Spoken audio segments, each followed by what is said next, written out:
কয়েকদিনের ঝড় বজ্রসহ ভারী বৃষ্টিপাত ও বন্যায় সংযুক্ত আরব আমিরাতে জনজীবন বিপর্যস্ত হয়ে পড়েছে। মরুভূমির শহরের প্রধান বিমানবন্দর ও মহাসড়কগুলো প্লাবিত হয়েছে। জলমগ্ন হয়ে পড়ায় দুবাই থেকে বাতিল করা হয়েছে অনেক ফ্লাইট। ওমানে ভারী বর্ষণে প্রাণ হারিয়েছেন কমপক্ষে 18 জন। নাজিব বেগের রিপোর্ট। বিকাশে কম খরচে ক্যাশ আউটের লিমিট বেড়ে 50,000, প্রিয় এজেন্টও 2টা। জলাবদ্ধ রানওয়ে থেকে উড্ডয়ন করছে একটি বিমান। বিশ্বের অন্যতম ব্যস্ত বিমানবন্দর দুবাই আন্তর্জাতিক বিমানবন্দরের চিত্র এটি। 75 বছরের মধ্যে সর্বোচ্চ বৃষ্টিপাতের মুখে পড়েছে দুবাই।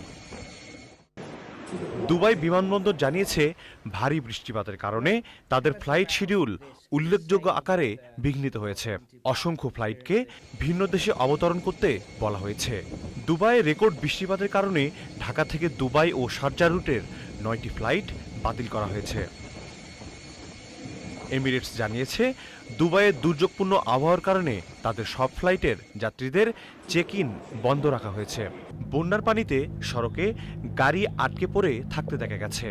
দুবাইয়ের অন্যতম বড় বিপণি বিতান দুবাই মল এবং মল অব এমিরেটস বন্যায় বেশ ক্ষতির মুখে পড়েছে। মধ্যপ্রাচ্যের আরেক দেশ ওমানেও ভারী বর্ষণে অন্তত 18 জনের মৃত্যুর খবর পাওয়া গেছে।